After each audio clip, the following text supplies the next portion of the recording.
Hello friends, my name is C Ravi Jha. आज हम लोग इकोनॉमिक्स का फर्स्ट एक तरह से मानिए कि फर्स्ट वीडियो लेक्चर रिकॉर्ड कर रहे हैं लोग, जिसमें हिस्ट्री ऑफ प्लानिंग जो 12th प्लान हम लोग के यहाँ जो अप्लीकेबल थे 2017 तक, उसके बाद हम लोगों ने डिसकंटिन्यू कर दिया। तो उसके बारे में हम लोग पॉइंट वाइज डिस्कशन करेंगे। तो सबसे पहले प्लानिंग का कॉन्सेप्ट किसने लाया, कौन सोचा था? तो ये थे एम विश्वेश्वरैया, मोक्षगुंडम विश्वेश्वरैया, जिनका जन्म जो है 1860 में और मृत्यु 1962 में हुआ था। वाज एन इंजीनियर, जो पेशे से इंजीनियर थे। उन्होंने एक बुक लिखा, plant economy for India. Plant plant economy for India कब? 1934 में। इसी बुक में उन्होंने सजेस्ट किया था 10 ईयर प्लान फॉर इंडिया। अपने देश के लिए, इंडिया के लिए 10 ईयर प्लान उन्होंने सजेस्ट किया था, which was the first attempt at economic planning. जो फर्स्ट पहला प्रयास जो था इकोनॉमिक प्लानिंग के ऊपर एम विश्वेश्वरैया की तरफ से किया गया था। और उसी में उन्होंने गोल सेट किया था, पॉवर्टी इरेडिकेशन, मतलब गरीबी उन्मूलन थ्रू ग्रोथ, विकास के द्वारा। It was proposed under the plan. इस प्लान के अंदर में प्रस्तावित किया गया था कि double the income of the country with in 10 year. 10 साल में देश का इनकम जो है वो दोगुना किया जाएगा। ठीक है। अब प्लानिंग के लिए रिसोर्सेस, तो financial resources for 5 year plan कहाँ से? तो ग्रॉस बजटरी सपोर्ट, जीबीएस। ये क्या होता है? Central share of 5 year plan. Centre का शेयर होता है। फिर स्टेट बजट से, पब्लिक सेक्टर एंटरप्राइजेस से, डोमेस्टिक प्राइवेट सेक्टर से, और एफडीआई फॉरेन डायरेक्ट इन्वेस्टमेंट। ये फाइनेंशियल रिसोर्सेस, जो वित्तीय संसाधन जो है पंचवर्षीय योजनाओं के, जो यहाँ से फाइनेंस होते हैं। अब प्लानिंग कमीशन, अब ना प्लान रहा ना प्लानिंग कमीशन रही, अब आ गई नीति आयोग। तो हम लोग नेक्स्ट जो वीडियो आएगा उसके ऊपर plant economy, Bombay plan, command economy, mixed economy और नीति आयोग, इन सब के बारे में डिस्कशन करेंगे। इस वीडियो में स्पेसिफिकली सिर्फ हम लोग जो 12th प्लान है, जो 1951 से शुरू होता है और 2017 तक खत्म होता है, इसको हम लोग, जिसमें 12th plan, holiday, annual plan, इन सब का ही हम लोग डिस्कशन करेंगे। तो शुरू करते हैं हम अपना फर्स्ट प्लान।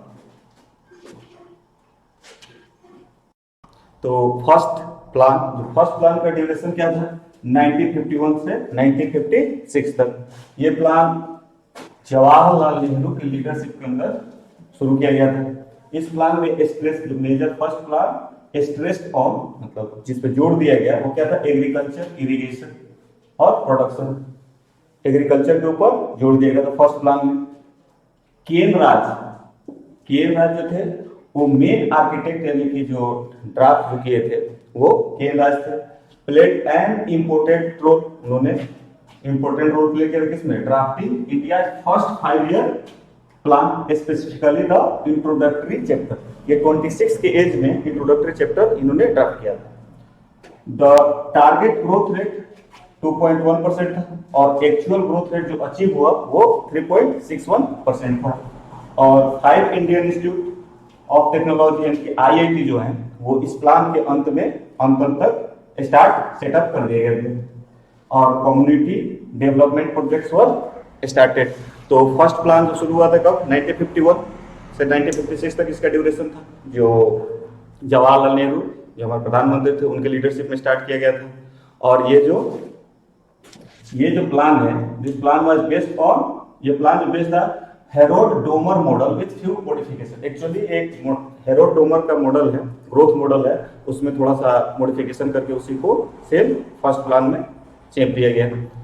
तो लीडरशिप जवाहरलाल नेहरू की लीडरशिप में स्टार्ट हुआ था, जिसका मेन जो ऑब्जेक्टिव बोल सकते हैं, चाहे स्ट्रेस जो किया गया था, जो जोड़ दिया गया था उसको इरिगेशन और एग्रीकल्चर इरिगेशन के ऊपर। केएन राज जो थे वो मेन आर्किटेक्ट, जो इन्होंने ड्राफ्ट किया था। और इसका टारगेट ग्रोथ रेट कितना था? 2.1%। और एक्चुअल जो अचीव हुआ था वो 3.61% था। जो हमारे जो आईआईटी कॉलेज, जो 5 आईआईटी कॉलेज थे, वो इसी प्लान के अंत तक स्टार्ट कर दिया गया था। और बहुत सारे कम्युनिटी डेवलपमेंट सर्विसेज भी इसी प्लान के अंतर्गत स्टार्ट किया गया था। अब हम लोग देखते हैं सेकेंड प्लान।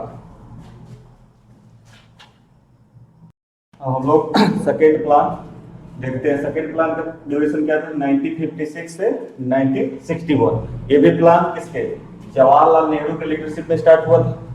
ये प्लान, इस प्लान का मेजर स्ट्रेस मतलब जो किसके ऊपर ज्यादा जोर दिया गया था, तो इस्टेब्लिशमेंट ऑफ हैवी इंडस्ट्रीज।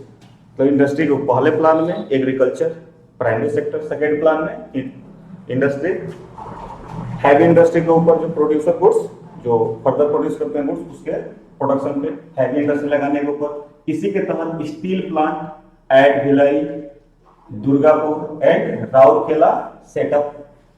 जो भिलाई का प्लांट है, स्टील प्लांट है, दुर्गापुर का, राउरकेला का, वो इसी प्लान के अकॉर्डेंस पे, in accordance with this plan, इसी प्लान के अकॉर्डेंस पे अनुसार सेट किया गया था, स्थापित किया गया था।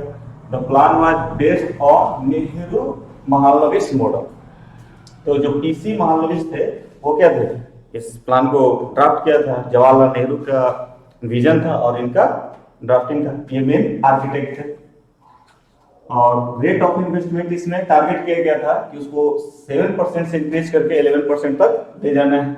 इसका टारगेट ग्रोथ रेट जो था 4.5% था, जो अचीव हुआ था वो था 4.27%। और इस प्लान को क्रिटिसाइज भी किया गया क्योंकि इसी प्लान के तहत 1957 में हम लोग पेमेंट क्राइसिस इंडिया को फेस करना पड़ा था, पेमेंट क्राइसिस इन 1957 में। और पब्लिक सेक्टर यूनिट जो एक्टिव थी मेजर एरिया, जैसे मेजर एरिया ऑफ इकोनॉमी में like power, road, rail transportation, सब किसके अंदर में था, पब्लिक सेक्टर यूनिट के अंदर में था। उसी तरह इंपोर्ट सब्स्टिट्यूशन, अब देखिए डोमेस्टिक इंडस्ट्री को प्रमोट करने के लिए, फॉरेन ट्रेड से, कंपटीशन से बचाने के लिए क्या किया गया, प्रोटेक्टिव बैरियर्स जैसे इंपोर्ट ड्यूटी बढ़ा देना, ये सब किया गया ताकि फॉरेन कंपटीशन डेवलप ना हो पाए और डोमेस्टिकली जो भी गुड्स प्रोड्यूस हो, जो अल्टरनेटिव, जो क्या हो, alternative of for imported goods and reduce India's reliance on foreign capital. India जो है, जो डिपेंडेंस था फॉरेन कैपिटल के ऊपर, उस पर रिलायंस, उसके ऊपर ज्यादा डिपेंडेंसी न रहे, इसलिए इंपोर्ट सब्स्टिट्यूशन किया गया, फॉरेन बैरियर, प्रोटेक्टिव बैरियर लगाया गया, जैसे कि इंपोर्ट ड्यूटी बढ़ा दिया गया, बहुत सारा लाइसेंस राज इस्टेब्लिश किया गया ताकि डोमेस्टिक इंडस्ट्री ग्रो हो और जो इंपोर्टेड गुड्स हैं उसके सब्स्टिट्यूट में गुड्स प्रोड्यूस हो और हम लोगों का फॉरेन सप्लाई के ऊपर जो डिपेंडेंसी है वो कम हो जाए। तो सेकेंड प्लान 1956 से 1961 ये जवाहरलाल नेहरू के लीडरशिप में स्टार्ट हुआ था। इसको नेहरू महालनोबिस के मॉडल के नाम से जाना जाता है। इसमें हैवी इंडस्ट्री, और इस हैवी इंडस्ट्री इसमें मेजर स्ट्रेस जो बल दिया गया था, जोर दिया गया था, क्या था, हैवी इंडस्ट्री के एस्टेब्लिशमेंट पे। स्टील प्लांट भिलाई का, दुर्गापुर और राउरकेला के जो स्टील प्लांट था, इसे प्लान के अकॉर्डिंग लगाया गया था और इसका टारगेट ग्रोथ रेट जो था वो 4.5% था, अचीव हुआ था 4.27%। इस प्लान का क्रिटिसाइज बहुत ज्यादा एक्सपर्ट ने किया था क्योंकि हम लोगों को इंडिया को पेमेंट क्राइसिस इन 1957 में देखना पड़ा था। तो अब हम लोग चलते हैं अपने थर्ड प्लान की तरफ। तो अब हम लोग का थर्ड प्लान का ड्यूरेशन क्या था, 1961 से 1966। ये भी प्लान जवाहरलाल नेहरू के लीडरशिप में शुरू हुआ था। इस प्लान का मेन फोकस एरिया क्या था, बैलेंस इंडस्ट्री एंड एग्रीकल्चर, दोनों के बीच में बैलेंस स्टैब्लिश करना। जो agriculture first plan, agriculture second plan, industry, अब दोनों के बीच में balance third plan. The aim of this plan was to establish self sustaining economy, self sustaining economy the aim था इस प्लान का। The third plan is also known as the Gadgil योजना। तो ये डीआर गैडगिल जो थे, ये कौन थे, ये deputy chairman of the planning commission थे, तो इनको गैडगिल योजना के नाम से भी जाना जाता है। थर्ड प्लान का जो एम था और दूसरा एम था क्या था, नेशनल इनकम इंक्रीज करना 30% से और एग्रीकल्चर प्रोडक्शन भी इंक्रीज करना 30% से। इसका टारगेट ग्रोथ रेट था 5.6% और जो एक्चुअल ग्रोथ रेट था जो अचीव हुआ वो था 2.4%। अब ये प्लान फेल हुआ, रीजन ये था कि हम लोग एक्सटर्नल फ्रंट पे, इंटरनल इकोनॉमिक फ्रंट पे और पॉलिटिकल इंस्टेबिलिटी। जैसे एक्सटर्नल फ्रंट पे क्या था कि हमारे यहाँ वार हो गई चाइना से, कब 1962 में, पाकिस्तान से हम लोग लड़े 1965 में। ये उससे क्या हुआ, डोमेस्टिक फ्रंट पे क्या हुआ, इन्फ्लेशन, फ्लड, फॉरेक्स क्राइसिस, ये सब चीजें डोमेस्टिक फ्रंट पे थे देश में। और उसके बाद क्या हुआ, पॉलिटिकल इंस्टेबिलिटी। पॉलिटिकल इंस्टेबिलिटी मतलब कि भाई नेहरू जी का डेथ 1964 में हो गया, लाल बहादुर शास्त्री जी का डेथ 1966 में हो गया। तो इस कारण से इतना सारा दिक्कतें इस प्लान के दौरान हुआ, तो ये प्लान एक तरह से फेल रहा। तो हम लोग first time India resorted to borrowing from the IMF, international monetary fund. तो पहली बार इंडिया ने इंटरनेशनल मॉनेटरी फंड से लोन लिया था। अब हम लोग देखते हैं अपना चौथा प्लान।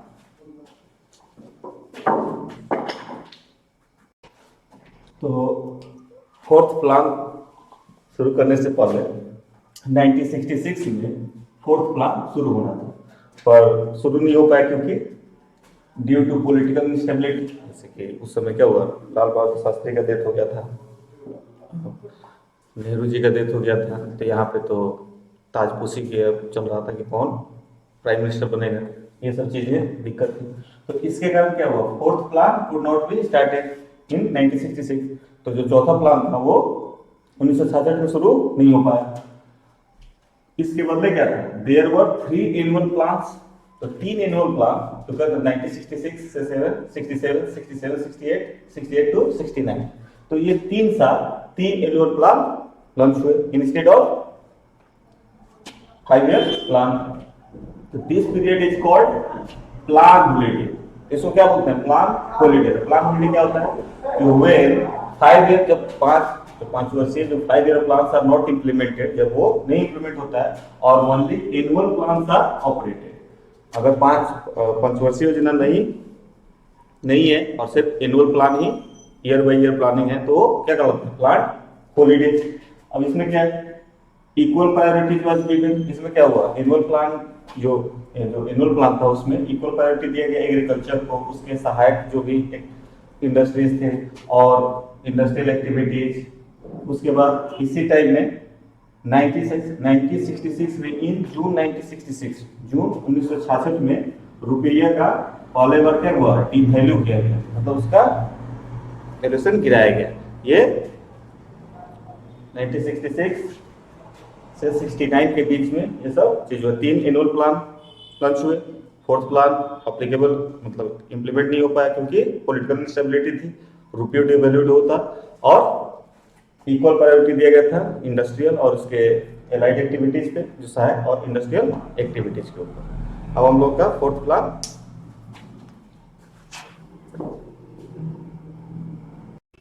तो फोर्थ प्लान का पीरियड क्या था, 1969 से 1974।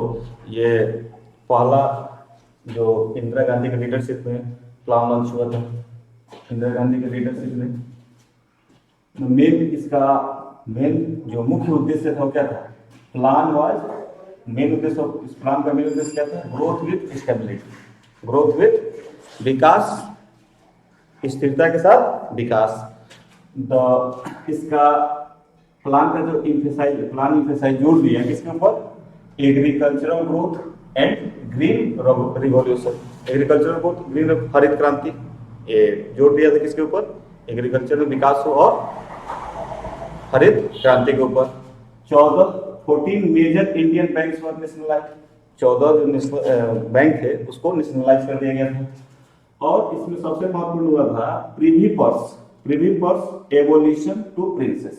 प्रिवी पर्स एवोल्यूशन मतलब जिसको निरस्त किया गया था। इसमें क्या था कि जो रजवाड़े थे उनको आज़ादी के बाद देश में मतलब इंडिया में इंटीग्रेट होने के लिए कुछ पेमेंट उसका जो एग्रीमेंट बना था कि वो इंडिया में मिल जाएंगे तो उनको पेमेंट दिया जाएगा, तो उसको इन्होंने आते आते क्या किया, उसको निरस्त कर दिया।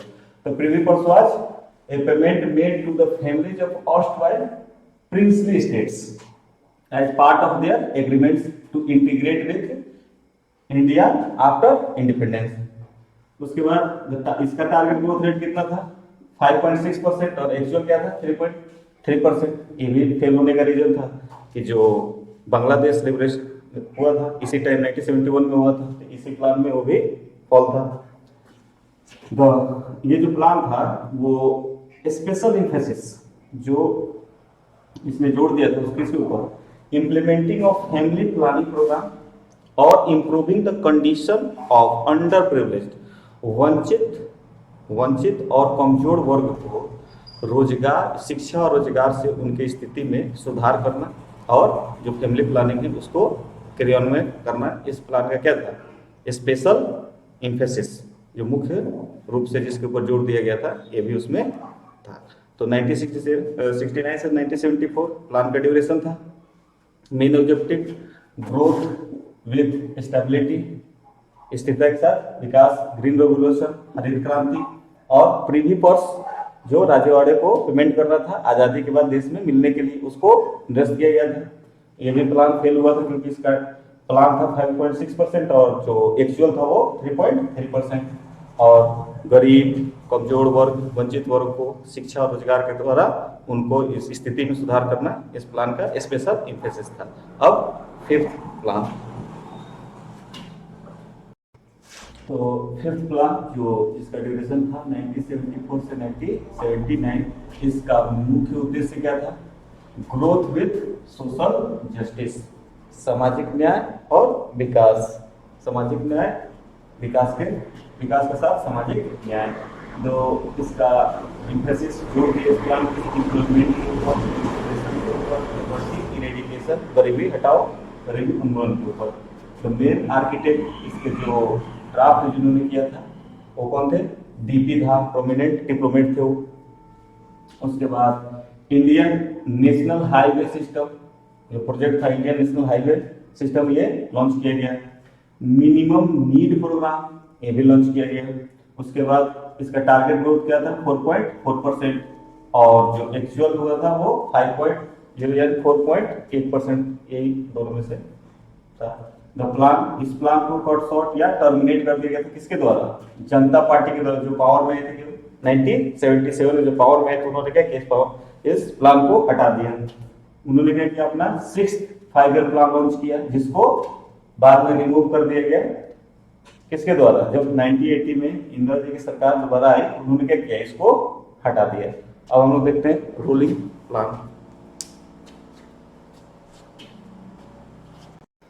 अब रोलिंग प्लान तो एक्चुअली जो फिफ्थ प्लान कंप्लीट हुआ 1979 में, तो इन्होंने जनता पार्टी जब गवर्नमेंट में आई थी तो उन्होंने क्या किया था, पहले उसको जो कंटिन्यू प्लान था उसको फिफ्थ प्लान को उन्होंने टर्मिनेट किया था और अपना सिक्स्थ ईयर प्लान उन्होंने कंटिन्यू किया था। 6th 5 ईयरली प्लान उन्होंने कंटिन्यू किया था, पर जब 1980 में फिर गवर्नमेंट चेंज हुआ तो उन्होंने उसको ऑफिशियल रिकॉर्ड से हटा दिया। तो इफेक्टिवली अगर देखें तो 1979 से 1980 के बीच में कोई प्लान था नहीं, तो उसको एज ए प्लान हॉलीडे या रोलिंग प्लान भी बोलते हैं। तो रोलिंग प्लान क्या है, in the rolling plan model even as annual and multi year goals are set, they are not rigidly followed as ground level condition में not be conducive. इसमें क्या होता है कि yearly multi year plan set किया जाता है और उसको क्या होता है रिजिडली, माने पढ़ने का मन नहीं है फिर भी किताब लेकर बैठे हुए टाइम पूरा कर रहे हैं, तो वैसे ही इसमें क्या है कि इसको रिजिडली फॉलो करने की जरूरत नहीं है। इसमें क्या है अगर कंडीशन कंड्यूसिव नहीं है, प्रतिकूल अनुकूल नहीं है, सिचुएशन में अनुकूल नहीं है तो क्या करना है, इसको रीसेट भी किया जा सकता है अकॉर्डिंग टू द सर्कमस्टेंस। जैसा सिचुएशन है उसके अकॉर्डिंग इसको क्या किया जा सकता है, रीसेट भी किया जा सकता है।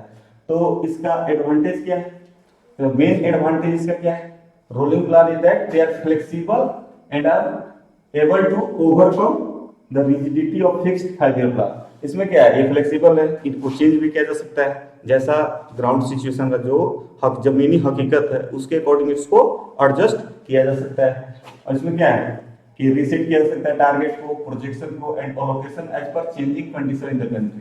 तो जैसे कि अभी इंडस्ट्री के लिए एलोकेशन ज्यादा हुआ है, एग्रीकल्चर के लिए कम हुआ, पर जो कंट्री का इकोनॉमिक सिचुएशन है उसमें लगता है कि नहीं इकोनॉमी के ऊपर, एग्रीकल्चर के ऊपर ज्यादा एलोकेशन होना चाहिए। तो हम लोग क्या कर सकते हैं इसमें रीसेट कर सकते हैं टारगेट को भी, प्रोजेक्शन को, और जो लोकेशन है उसको शिफ्ट भी किया जा सकता है। अब इसका डिसएडवांटेज क्या है? तो मेन डिसएडवांटेज इसका यही है कि द प्लान है of this plan is that if the target are revised each year, अगर पर ईयर जैसे कि इस बार 6% का टारगेट था, फिर ग्राउंड सिचुएशन नहीं दिखा तो उसको 5% कर दिए, तो इस केस में क्या होगा? Become very difficult to achieve. तो जो भी टारगेट सेट होगा वो तो मुश्किल हो जाएगा उसको अचीव करना। जैसे कि एसएससी का प्रिपरेशन शुरू होगा तो 2-4 महीने पढ़ने वाला लगा कि नहीं यार मैथ ज्यादा टफ है, अब बैंकिंग शुरू करते हैं। बैंकिंग में 2-4 महीने के तो पता चला नहीं इसका इंग्लिश बहुत टफ है, तो वो भी छोड़ो, आप कैसे सीखते। तो इसमें क्या होगा कि हो सकता है कि आपका कुछ भी ना होगा। तो उसी तरह इसका हर बार प्लान में रिवाइज होगा, हर साल। तो क्या होगा कि जो इसको अचीव करने में दिक्कत आएगी। तो frequent revision result in the instability of the economy, और इकोनॉमी अर्थव्यवस्था में क्या होगा? इनस्टेबिलिटी, अस्थिरता आ जाएगी। अब ये रोलिंग प्लान जो कॉन्सेप्ट था इसको प्रोफेसर गुनार मेडल ने दिया था, जो कि ऑथर थे किसके? एशियन ड्रामा के। इन्होंने रिकमेंड किया था अपने बुक में for developing country. Rolling plan जो है उन्होंने डेवलपिंग कंट्री के लिए रिकमेंड किया था। In his book Indian economic planning in its broader setting it was, उन्होंने अपने बुक में एशियन ड्रामा बुक लिखा है, उन्होंने डेवलपिंग जो विकासशील देश है उसके लिए इस रोलिंग प्लान को उन्होंने बोला था कि आप इसको अडॉप्ट कर सकते हैं, जो आपके लिए उनके लिए ज्यादा बेहतर था। तो इसी को जनता पार्टी ने रोलिंग प्लान को कंसीडर किया था। अब हम लोग नेक्स्ट अब देखते हैं अपना 6th ईयर प्लान। तो 6th प्लान जो था 1980 से 85 इसका ड्यूरेशन था। ये किसके? इंदिरा गांधी, जब दूसरी बार इलेक्शन जनता पार्टी हार गई और इन्होंने ये इलेक्ट हुई तो सरकार ने इंदिरा गांधी तो उन्होंने लॉन्च किया 6th प्लान। अब इस प्लान का था रिमूवल ऑफ पॉवर्टी मतलब गरीबी हटाओ, गरीबी दूर करना है। वाई द फॉरमोस्ट, सबसे महत्वपूर्ण इसका उद्देश्य था अब द 6th प्लान का। अनदर एरिया ऑफ एम्फेसिस, जो दूसरे एरिया जिसमें जोर दिया गया वो क्या था? इंफ्रास्ट्रक्चर और एग्रीकल्चर। उसके बाद टारगेट ग्रोथ रेट इसका क्या था? 5.2%, और एक्चुअल में क्या अचीव हुआ था? 5.7%। और इस 6th प्लान में बहुत सारे प्रोग्राम लॉन्च किए गए, जैसे integrated rural development programme IRDA, training of rural youth for self employment TRYSEM, development of women and children in rural area DWCRA, national rural employment programme NREP, और and landless employment guarantee programme were started in 6th plan. ये सारे plan जो start किए गए किसमें? 6th plan. अब हम देखते हैं नेक्स्ट प्लान।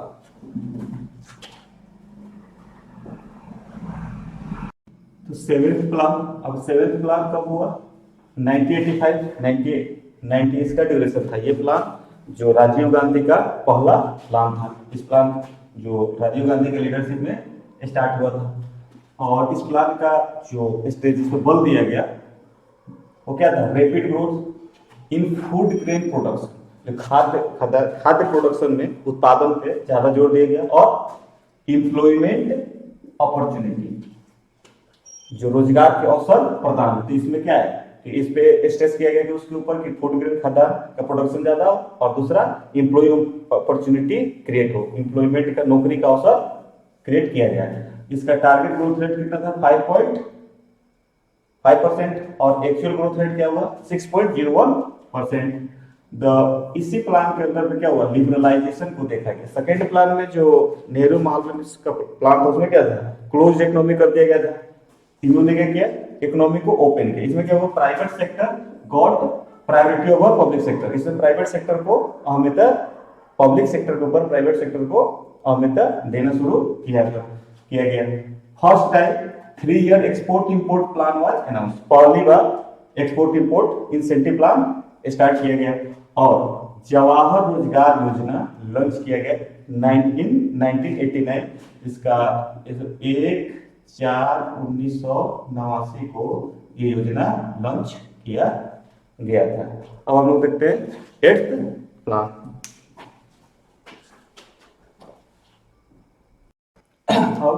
Eighth plan. अब एट्थ प्लान शुरू कब होना था? 1990 में। पर 1991 में 2 साल ये प्लान एट्थ प्लान शुरू नहीं हो पाया, क्योंकि इसका रीजन क्या था? कुछ इकोनॉमिक प्रॉब्लम थे, एक्सटर्नल अनसर्टेनिटीज थी, और पॉलिटिकल इनस्टेबिलिटी के कारण, उथल पुथल कारण, राजनीतिक उथल पुथल कारण ये 2 साल के लिए डिले हुआ। तो उन 2 सालों के लिए 1991 और 1992 के लिए क्या हुआ? प्लान हॉलीडे रहा, मतलब एनुअल प्लान 2 साल के लिए लॉन्च हुआ। अब एट्थ प्लान जो था इसका ड्यूरेशन कब से हो गया? 1992 से 1997। ये प्लान जो लॉन्च हुआ था अंदर लीडरशिप ऑफ नरसिम्हा राव, और इस प्लान को हम जानते हैं जे Rao Manmohan Singh model of liberalisation. इसमें क्या था? टारगेट ग्रोथ रेट था 5.6%, और अचीव्ड जो एक्चुअल हुआ 6.8%। इंडिया ने पहली बार थर्ड जब एनुअल प्लानिंग चल रहा था 61 to 66 जवाहरलाल नेहरू के रीजन में, उस समय IMF से हमने लोन ले रखा था। फिर दोबारा हमने लोन लिया IMF से, क्या के लिए? Ease of balance payment, BOP के लिए। इसमें क्या हुआ था? फॉरेन करेंसी का जो हमारा रिजर्व था वो लेस देन $1 बिलियन हो गया था। अब इस प्लान का मेजर मुख्य ऑब्जेक्टिव जो क्या क्या इंक्लूड थे?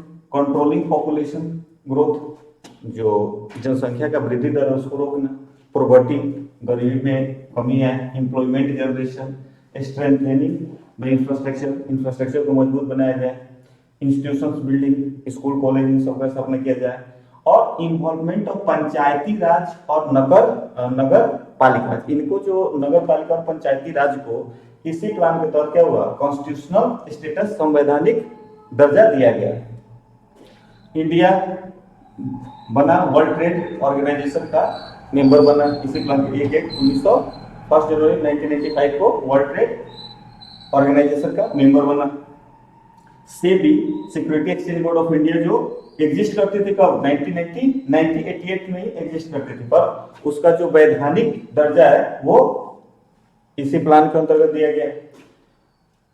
इसी प्लान में क्या हुआ? New economic policy of India launch किया गया, न्यू, जिसको आप popularly known as LPG model of growth, liberalisation, privatisation और ग्लोबलाइजेशन। तो ये हमारे क्या थे? Eighth plan.